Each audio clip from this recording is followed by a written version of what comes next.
No comments का tag हमेशा अपनी जुबान पर लगा कर रखें, क्योंकि जितने ज़्यादा हम बोलते हैं उतने ही ज़्यादा वाणी, विचार और कर्म के माध्यम से असंख्य अपराध होने की संभावना बढ़ जाती है।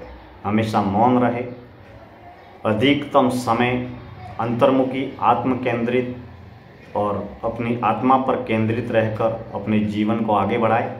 हमेशा तर्क, वितर्क, कुतर्क, बात, बहस, वाद विवाद से बचे रहे, ताकि हमारे जीवन में हम मौन के माध्यम से आत्म केंद्रित जीवन जीकर हम इस जीवन के गहरे रहस्यों को खोज सके और हम अपने जीवन में हमेशा वाणी, विचार और कर्म के माध्यम से सात्विक सतोगुणी पथ पर बढ़ सके, क्योंकि वाणी ही वो अनमोल हथियार है जिसके माध्यम से हम जीवन में सफलता और असफलता प्राप्त करते हैं।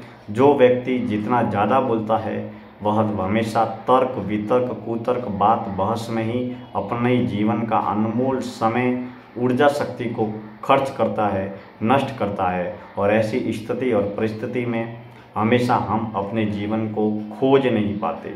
इसके लिए हमेशा सोशल मीडिया के माध्यम से या पब्लिकली जब भी, जहाँ भी, जिनसे भी मिले, गूंगे रहे और बोलने की ज़रूरत हो तो कम से कम बोले या उतना ही बोले जितनी ज़रूरत है, क्योंकि हम जितना ज़्यादा बोलते हैं उतना ही हमारे विचार हमेशा आक्रामक अवस्था में रहते हैं।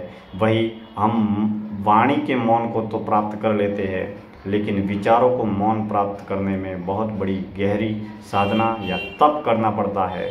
और दोस्तों, हमारे विचारों का कोलाहल और ज्ञान का जो शोरगुल है वह भयानक रूप से हमें जीवन को आंतरिक आध्यात्मिक तरक्की की ओर लेकर जाने में बहुत बड़ी मुश्किलें भी खड़ी करता है।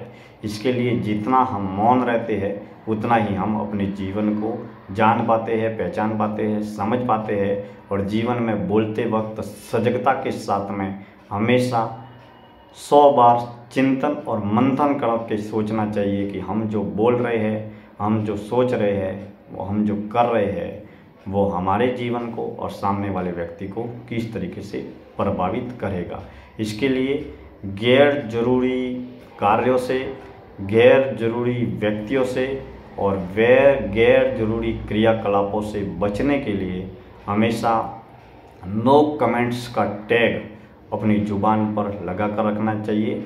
और जहाँ पर ज़रूरी है, बहुत ही आवश्यक है, वहीं पर भी सोच समझ कर, संभल कर, 100 बार, 1000 बार सोच कर कम से कम शब्दों में बोलने का प्रयास करना चाहिए, ताकि वाणी और विचार का महत्व और मूल्य बना रहे।